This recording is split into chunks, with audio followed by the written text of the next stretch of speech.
sleeper picks. It is trade deadline day. Haven't gotten a lot of action today, but I'm sure we'll get a flurry of moves. I don't know how significant anything's going to be, but to break it all down, Brad, Josh, Brian, boys, before we get into baseball, Brad, you want to spend a minute here on the soccer?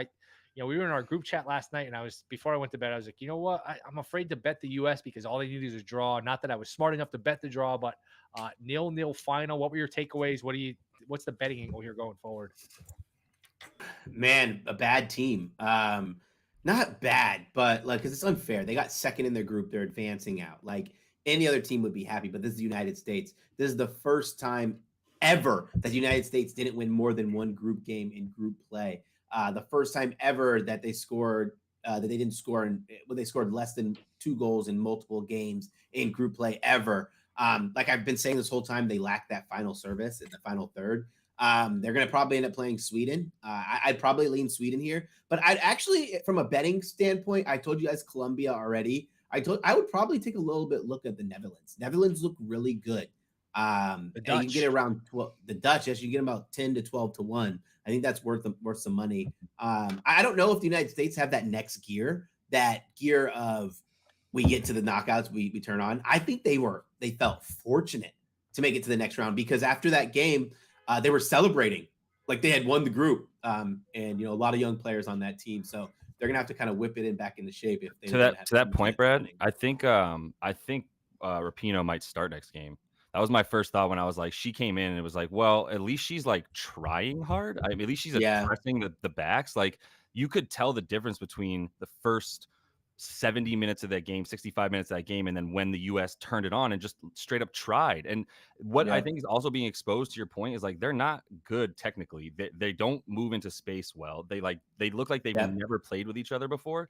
So everything is like a long ball all the way into the box every time, and it's just kick and run and kick and run. And honestly, they've what's been exposed is probably that's always kind of how the U.S. has won, is being faster, pressing up on backs on the other team, making them make mistakes, and just getting goals with really good finishers and not being able to build it up. So like at this point, like honestly, like they made Portugal look incredible until they actually started pressing. So I think that if anything, like there is the optimism can come from the idea that they're going to fucking try harder next game and just put it on them in a way that like there's another gear that they can reach. I think Rapinoe or somebody has to come off the bench to like provide that for them. So yeah, it's crazy. They don't need talent. They don't need more talent on the pitch.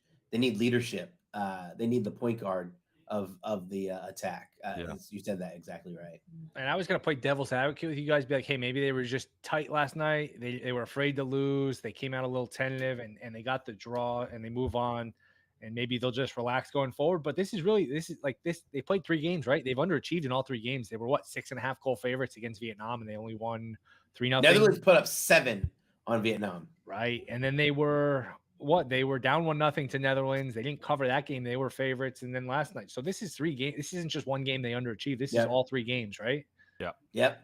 Yeah. And the underachieving does seem to come from like not either a lack of effort, but combined with the fact that it is a lot of new players. They don't look cohesive at all. So like you can't be sloppy and not be the team like going at it more at this point. So that's what they have to rely on, is being better athletically than a lot of these teams. So plus 450 on the U.S. to win it is not a good bet?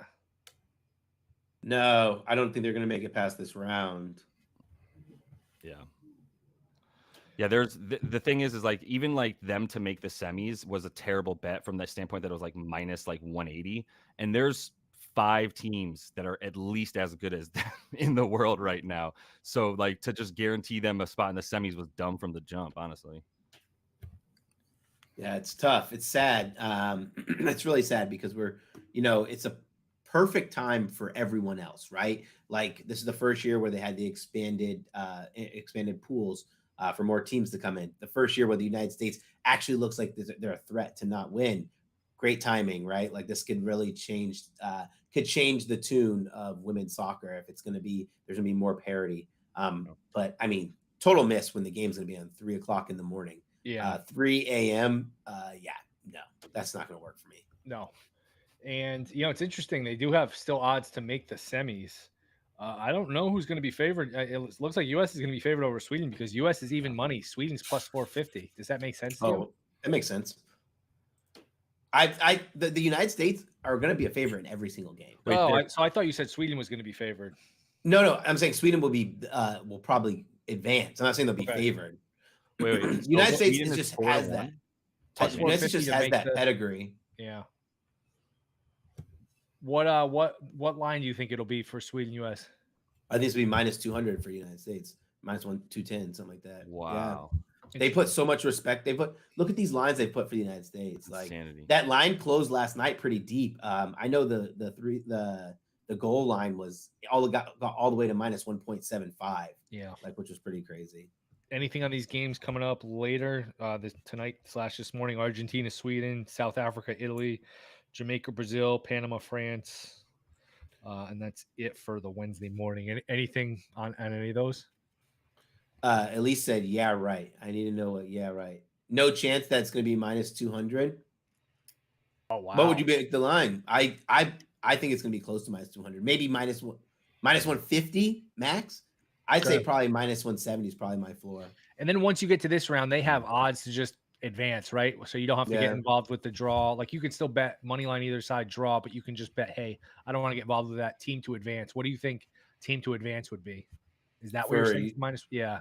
For United States, probably. I'm still saying team to advance. Probably they're gonna probably put them close to minus 300. Well, just to add to your point, Brad, like everybody betting on these odds is in the United States. Yeah, it's going to be. So they're not going to make it minus 140 because they know that you're going to bet it. No one's betting against the United States. They have 100% of their user base. Although pro bettors, like really sharp soccer bettors, are just going to say, you know what, you're going to hang a bad number. I don't give a shit about being patriotic. Yeah, but let's put this in perspective. It's called hedging your bet. It's called hedging your bet. Handicappers, pro bettors that are really deep diving into women's soccer.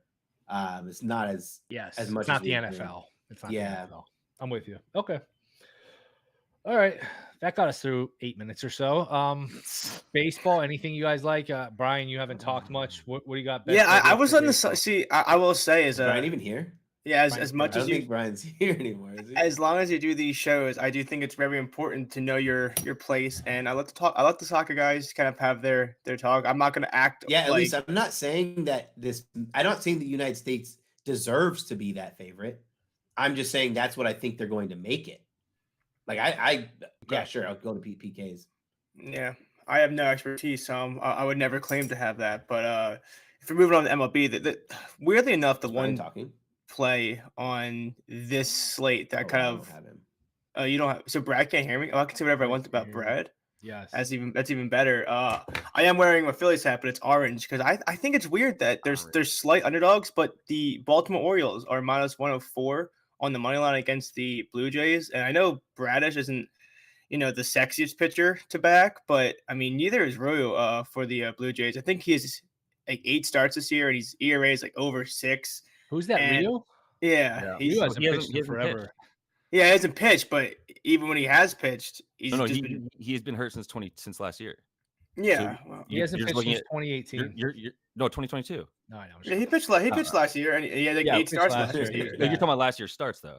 Yeah. Okay, I wasn't saying this. I'm just saying he hasn't like his last sample size of last year was like 6 or 8 starts, and he was just a garbage can. And I mean, my only worry is I kind of said this yesterday with Syndergaard that I don't think sometimes injuries, people come back and they're better, but then Syndergaard looked like a weird version of himself. But yeah, I don't think that this is a starting pitching matchup I'm super worried about, and I don't know if I trust the Jays bullpen to take as much innings as they have to for them to get the win. I just think What'd you get the full game at? It was minus 104 on FanDuel. Minus 104. I took even money up for the first 5 in that game. Yeah, I like first 5, but I'm very sexy. So watch what you say about it. Yeah, I'm just saying the name recognition isn't there. But after me and Will had to watch the Houston Astros go off for 6 runs in the 6th, I was looking for full game over the 5th inning because we were 1 inning short. So like I said, I just think it's weird to think that a team that's been playing as well as it has to be short underdogs, even if it is minus 104. Yeah, I did like the Orioles today. We said it yesterday. If the Orioles are underdogs right now, you should probably bet them. And they're on the road where they have they're above 13 games above 500. So yeah, I definitely was already looking at that game too. Like, why is Ryu being favored here in the first 5? I'm so confused. And like I said, I mean, his last might be out for a while too, right? Yeah, Bichette? And his Bichette, yeah. And like I was saying, his last sample size. I mean, I remember fading him every single game last year before he got hurt. So the sample size you have on him is not really a good one. I mean, he's plus, like I said, he's 36 now. I don't know how long his simulated starts and his bullpen sessions haven't been super long. I don't know how long they're going to be able to keep him out there, especially if he's getting hit around. This is about the disrespect for the Orioles, man. Start putting some respect on their name. I think everyone's respecting them. I think they got not the books. They have like one of the best records against the run line and everything. I mean, it's a toss-up game. I don't think this is a disrespectful line. I mean, Ryu, if Ryu goes 5 innings, that's like pretty successful in my opinion. Yeah. I was looking at also I was gonna say, what is Bradish's over 17.5 pitcher outs? Minus 115. I would probably take that. He's been going deep. Yeah. He's been going deep. Yeah, let me check. And what's good about this bet is I don't think you sweat it. Like, I think it's either going to lose really early or you're going to win. That's one thing about the Blue Jays is like when their bats are on, and what's his name's out too, right? Bichette is out. There's no way he's playing. Minus 115 is the best odds for every 17.5. If someone's to relay that to Brad. Yeah, minus 115 is the best odds. Why is it that Brad can't hear Brian? Yeah, I can't hear Brian at all. Strange. Yeah, but lucky. Yeah, I will say I'll give a shout out to some books. It actually sounds kind of funny because when he's like explaining something, I'm just like watching your guys' reactions. But it's like a silent movie for me. I was gonna say shout out to some books that on DraftKings I'm checking on Pickett Sports at Shopping Lines. They do have the Orioles minus 108 and the Blue Jays minus 112. I'm seeing a lot less of that for some of these lines where they actually give you the minus 110 bid both sides. A lot of times you see like Caesars now is taking like minus 119 both sides of lines. It's getting more annoying, I think, in some of these props or money line bets. Right. Anything for you, Josh? Yeah, that was one of my favorite ones. I love Bray and Bello on the Sox to go over 17.5. I got that minus 130 on DraftKings against a bad Mariners lineup where Pivetta went 7.1 last night, and then they imploded. So I guess kudos to the Mariners, but like I'll continue to love unders every Mariners game for the rest of the year. And then as a result, specifically Bello to go the 6 innings there. Yeah, Mariners have played well here, but they don't seem too interested in making the playoffs. They trade Seawald. It sounds like they're listening on Hernandez. Some of these other guys. It's like, what are you doing? You're right there. It's a really interesting scenario of like in the AL West where you've got every single team except for the one who's still they're a game behind the Angels who are trying their asses off. Right. And then the Mariners just decide they're not. And I mean, to be fair, like the Mariners don't have the bats and their pitching is so underperformed that they were going to need it to be like Mets 2015 staff style. And it just wasn't, right. Their starters couldn't go deep and Severino was a complete dumpster fire. So, yeah, I would call it too for them. The Seawald trade kind of, I mean, no, Munoz is good, by the way. What do you mean Severino? Who did you mean? No, I meant other pitcher. Jesus Christ. Gilbert? No. I mean, Gilbert's been bad too. Someone just Kirby Castillo. Yes, thank you. Jesus, Luis Castillo, not Severino. Okay. There's so many baseball players. But yeah, he's been a complete disaster too. So that was just kind of the end of that trial there. But yeah, I mean for the Sox too, like I mean, are they out of it too? Castillo's got a 2.8 ERA. I wouldn't say he's been a disaster. Who the hell? Then I'm not talking about Castillo. Castillo's been shaky in his last couple starts. Yeah, I mean, he threw a shutout against. I was looking at his last 3 games. I was looking. It's like it's not like he's pitching bad. It's just like I think people are expecting like greatness when he goes out and pitches. Yeah, I only know that because he's on my fantasy team. So yeah. Okay. Tracking a lot. I don't love the card today. Go ahead, Brad. Let me ask you guys a question. I don't know how to pronounce his name. Not a big strikeout pitcher. But the pitcher for the Cardinals. Nicolas, whatever. Nicolas. Would you guys entertain?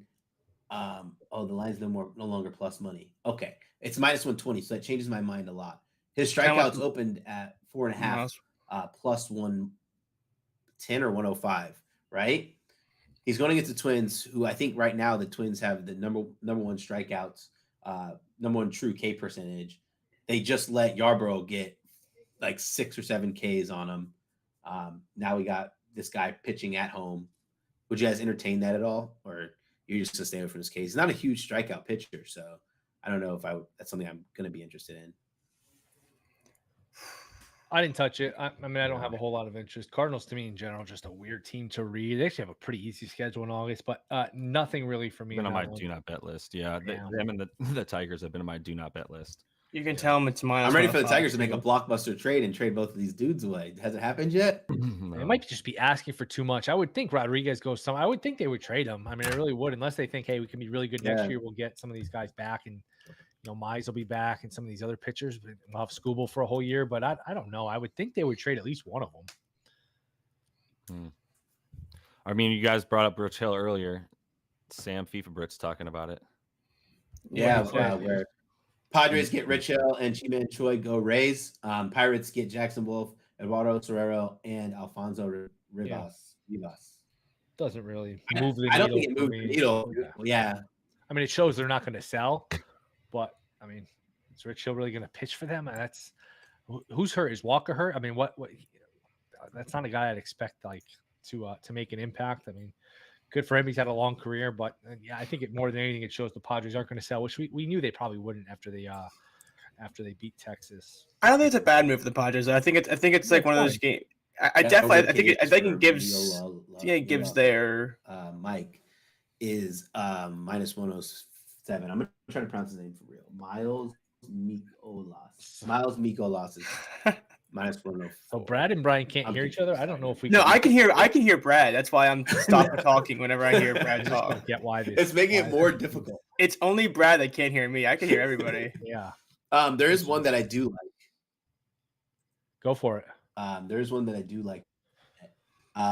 Justin Steele, over 5.5 Ks from the Cubs. The Red Sox strike out fourth most against left-handed pitching, and then I also like fading guys who have like explosion days. Fading teams have explosion days, like when a team, they have super hot bats. They always kind of trace that feeling going against a good pitcher who should strike them out.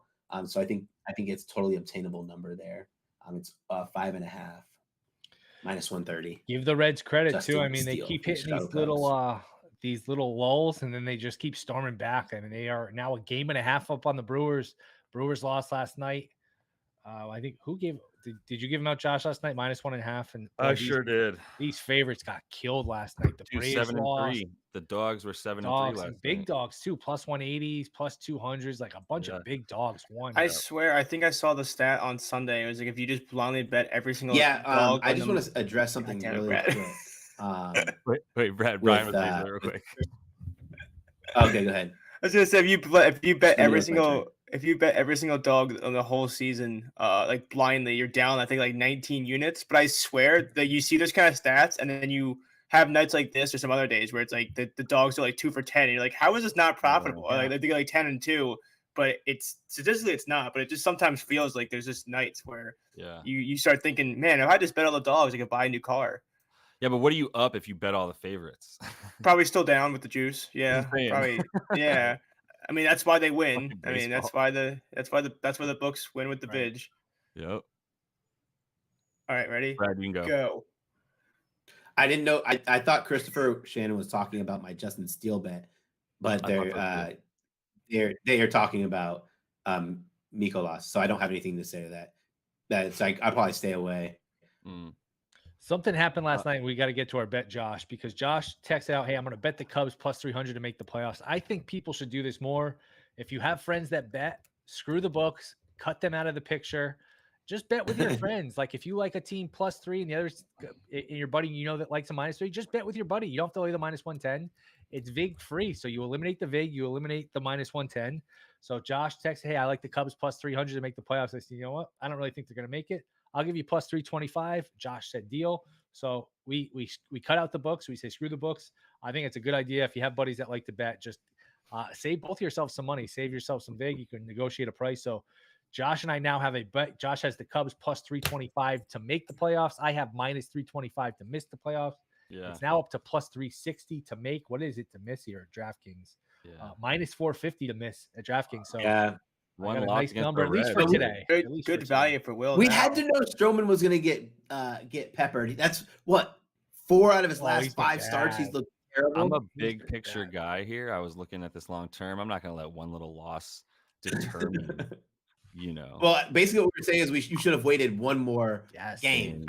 I should. I knew that too. I was like, why don't I just wait till tomorrow? And then I think I was just honestly at one point I thought they were up 4-0 and they were down 4-0, and I was literally just tough one. It's misreading the tough score. to tell who's winning sometimes. It is when you're doing 4 other things. You know what I mean? Baseball is tough at times to know what team is actually in the lead. But I was gonna say that's good. That's a good point from Will there, because I actually did a whole article around the Super Bowl where I was like, the whole article centered around like, if you have friends that bet, just especially things like coin toss, like why are you laying -115 when you could just say, hey, you're coming over to my house, like I'll give you $20 if it's head. Like you just play 1 for 1 there. Sometimes I talked about with Caesars, I was looking at outs props yesterday and it was -123 for the over, -119 for the under. And it's like that's what 22 cents a vid. That's a lot of vid it takes. If you have friends, sometimes it is fun to do stuff like that, just to kind of book your own action. Saves you money too. Saves you money. Yeah. You guys think anything exciting happens? Deadline, Verlander get moved. Josh, you're the Mets guy. You think Verlander gets moved, and where do you think he goes? I mean, if they only have right now to do it, but before I touch on that, I was gonna say I'm also taking the Rays, and I'm also taking the Stros. Okay. So Rays, I got -106. Again, I mean, Carlos Rodon is the reason that they're not favored, I guess. Who's pitching for us? Eflin? Yeah. Rodon versus Eflin. I kind of like the under there. Yeah. It could be a good under. Rodon's been getting shellacked since he came back from the IL. But he pitched well as last time. He did. He pitched all right. He did. He went. He only had to go 15 and a half inning outs, and he went 16 on the dot, I think. Didn't get the 7 Ks under there. And they got destroyed. I was like, oh, take them out. I already cashed my bet. Yeah. And then Framber Valdez on the mound versus pretty much the worst team against lefties of any like legitimate baseball team in the Guardians. But they're -175, so you got to just eat it. But I'm still happy with that with Framber on the mound for them. Yeah, didn't Framber get a little touched in his last start? Yeah, the Rangers got to him. It was like him trying to throw. He was trying to throw at Semien or whomever because they were pissed that whoever got hit on their squad, blah blah blah. Then he just got shelled. That's why he gave up 6 runs. He gave up he gave up two home runs. Because he was trying to throw at some guy. No, he just got like in his head. He like threw at Semien, almost hit him in the head, then got like all like upset about it. And then Semien was talking trash to him the whole time. And Framber Valdez was like not looking at him like, yo, I'm not trying to fight you. I feel bad that I almost just like gave you a concussion. And then after that, he just like threw meat over the plate to Semien, who cranked a 3-run home run. Well, June 2nd, his ERA was 2.1, and now his ERA is up to 3.3. It's steadily been climbing. So I don't know. I mean, he gave up 6 runs last time out. Before that, he gave up 4 runs to Oakland. Before that, 5 runs versus the Angels. So that, I mean, this is 4 starts in a row now, 3-4 starts in a row where he's gotten hit pretty hard. So I'm not sure. I'm not sure what to make of it. I just told you what to make of it.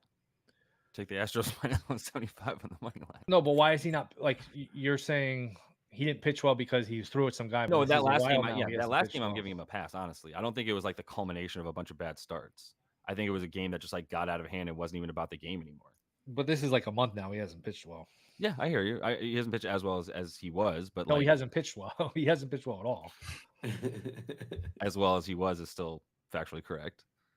So right, but he has pitched poorly. What do you want me to say? Why he's been bad? I think I'm just curious that it's just keeping me off a little bit. It's just unusual that he's pitched like he's a good pitcher. Yeah, I'm mostly just looking at raw numbers of him as a very, very good lefty pitcher that gets a lot of ground balls, and the Indians as like a bottom 3 offense against lefties on the whole season. Yeah, I mean, if there's a spot to bounce back, he should bounce back. I like Williams too, so I don't mind an under. Like, I was going to bet under, but I noticed that he hasn't pitched well. Yeah, but that, like I said, he hasn't pitched well, so I'm afraid to pull the trigger on an under. He hasn't pitched well. Oh, okay, no, but the offense for the Stros too is coming back now that Jordan's back. Yes, and Jose. Another thing to keep me off the under. Yeah, I agree. Yeah. What do you think about? Are you good with the Eflin bet? I mean, backing Eflin in through the lens of I think they actually have a pitching advantage, and it's. I don't mind fading. Look, I don't mind fading the Yankees. Yankees stink. Yankees are undervalued. Yankees are overvalued. I should have pulled the trigger on them last night. And first score I saw 2 minutes in the game was 2-0 Rays, and that's the worst feeling, man. When you look at a bet and right away man, I should have pulled the trigger. So that was frustrating. Where do you think Verlander goes? Do you think Verlander goes anywhere? No, I heard the Padres was like a team that he was looking into, but then they got someone better with Rich Hill, so I don't even know if that makes any sense. Consider? I don't know if he waive his he has a no trade, so I don't know if he waive it for the Cubs. I think you think he waive for the Rangers? Rangers gonna get another pitcher. God, maybe. I would think if anyone, the Dodgers make sense to me because the Dodgers need a pitcher. The Dodgers have no pitcher. I mean, they're Michael Grove and some of these guys. Like, man, it's almost surprising that Verlander hasn't been on the Dodgers in his career. I know. I was thinking the exact same thing. Because him and Scherzer, those guys bounce around like follow each other around the league. Like the girl in college that gets around dorm to dorm. We can edit that out. That's not appropriate in 2023. But I totally agree. Dorm too. Yes. What'd you say? You used to go around. I said guys can bounce around dorm. That's right. Too. Absolutely. Equality. Absolutely. I mean, I didn't have to consider where Verlander might go until like 3 days ago. So it's not easy to predict. I mean, now they're saying Astros are looming. Oh, you could Photoshop him in an Astros uniform. I wonder what that would look like. If you have to peak skills for that. Yes. I think he would get traded. What point does it make to keep him if you trade all these guys? You trade Scherzer, like you have a 40-year-old pitcher. You want to just get. You have an ace next year, so you don't have to give up. And he's trying to pitch 3 more years. I mean, he's pitched like an ace in the second half of the season. Has he? Yeah, get rid of him. Yeah, I'd get rid of him. You got to pay him a ton of money. That might be hurting the return. Where the Mets are like, hey, if you're not going to give us a prospect, might as well just keep him. I think Steve Cohen can afford it. He could, but he could afford Scherzer too, but they got rid of him. I just don't know. It feels like if you keep him, you're sort of in between. Like, hey, we're not rebuilding. We're not really competing. Yeah. I don't know what sense that means. They're going to start bringing people up. I mean, their farm system is so weak in pitching, but it's so heavy in bats and they're getting rid of guys like Kana now and stuff like that. Last night he went to the Brewers. It's like seems like a nothing move. It's actually pretty big for the Brewers. And then for the Mets, it's like, why are you playing Marcana so much when you have 3 dudes that could come up and at least get some experience at this point? So that's the point of the rest of the season. But then next year, if you're going to be playing a bunch of young guys, then why would you even do that to Verlander? You don't even need him at that point. Right. So. I mean, reality is you're in a division with the Braves. Like, no matter what you do, you're not going into the chance next year to win the division. You wouldn't think unless you get Ohtani and somebody else. How fucking disheartening is it to be in the NL East right now and be like, we could get 3 players right now that are all top 15 at their position, and we would be way worse than the Braves still. Right. And when you think about it, the third place team in that division went to the World Series last year. So I guess you just think, hey, if we're good enough to get in the playoffs, we don't worry about it. But the Braves are certainly a hurdle where it's like, man, they're good, they're young, they're not going anywhere. Yeah, it's interesting. We're going to start talking NFL preseason soon. Yeah. Jets, Browns Thursday. Jets have gone from 1.5 2-point underdogs to 1.5 point favorites. I don't know. That's usually based on information. Like I saw Becton's going to play 25 snaps. So maybe the Jets take it a little more seriously than the Browns. You always have to look at quarterback rotations in these NFL preseasons. So like the Jets, like Zach Wilson sucks as a real life quarterback, but for preseason, he's going to play. That's not bad. That guy Strevler's not bad. I don't know. I mean, do you guys have anything on the game Thursday? No, I don't. I bet preseason very, very limited capacity. Very. I bet it a lot in the past, but I had a bad preseason last year, and I said, you know what, this is really fucking stupid. I don't want to waste my money on this bullshit. Yeah, and then it returns, and then it's like, one thing that's a great angle, and it looks like the books are catching on and not allowing it anymore. The totals, remember last year, were so low, like 28, 29, 30, where if you did a 10-point teaser, 3-team 10-point teaser with the totals, every single over went like for 15, 16 games in a row, all the over combinations cashed, but they're not letting you do teasers anymore. Cause like at some point at 20, the game, like at a certain point, the game just can't go under. But I think they're taking that away, which is unfortunate. They were opening totals at 28.5 in the NFL for preseason. I mean, the Jets Browns Thursday is 33.5. So I mean, it's still 15-minute quarters, isn't it?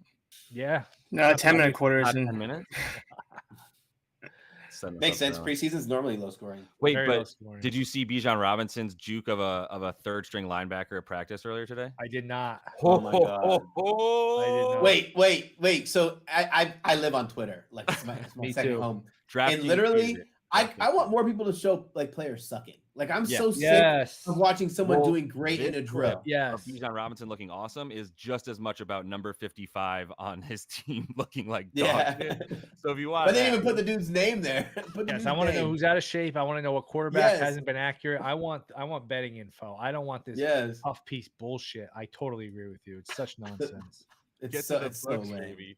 I'm just gonna start being overly excited guy about Twitter clips. Yeah. I got tickets to go to the Bucks practice and the Lions practice. I'm gonna try my best for that. I know you just walk in public, but I'm gonna try my best to get on the field, and I'm gonna put out some real video. Some like I'm gonna talk. They might not invite me back. Like I'm gonna make sure everyone knows who's sucking. Okay, I we're making fun of it, but you got me realizing, Brad, that like it's not just video of Brandon Ayuk coming out of 49ers camp. It's knowing how good Brandon Ayuk was last year and how good he probably can be this year in like a massively breakout year. So I might be trying to find Brandon Ayuk over stats now. That was one that got to me.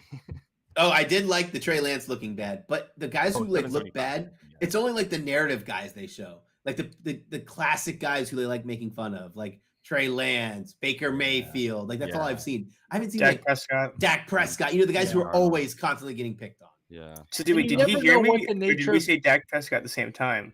Nice. Because it sounded like he heard me, but I don't know. I know. I agree. Yeah, that was funny. That was cute. And you never know what the purpose of the drill is. Maybe Dak is trying to work on something, and they're like, you never know. Like when it looks really bad on film, is like what the purpose was. Maybe the guy ran the wrong place. You never really know. That's why it's such a waste of time for me to read into it. Like Calvin Ridley, I hear he looks great. Don't tell He Brad. got hurt. He tweaked something. Ridley tweaked something. What? Ridley, I mean, who knows if it's serious, but I know, but I'm just gonna go ahead and comment on the post. I shouldn't let this die. Like if Ridley has like one game where he only catches for like 25 yards, I'm not gonna let it die. Hell yeah. I hope not, man. That'd be so good. It's gonna be fun if we can. I just gotta remember his name, Reed. Damn.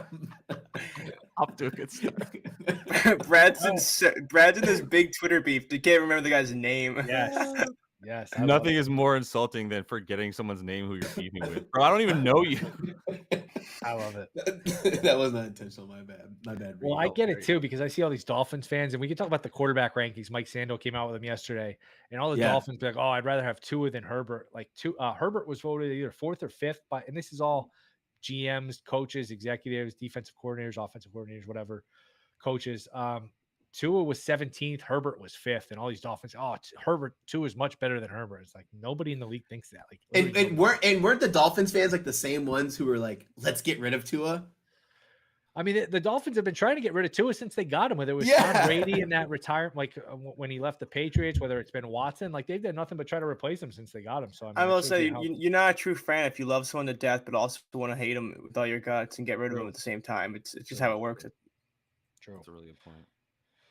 All right, boys. Hopefully we get a good trade deadline. Let me get my sleeper play out real quick. Oh yeah, sleeper. Let's go. Sleeper. So this is, I went smaller on this one just because I felt like I wasn't seeing the board as good. I want to go 3 in a row though. It's $10 to profit 72.30. Justin Steele talked about him over 5.5 strikeouts. Kyle Tucker over 1.5 hits, runs, and RBIs. He's seeing the ball so well right now. He's got good ISO power. And then Casas over at least 1 hit against who's he up against? Why I like that one.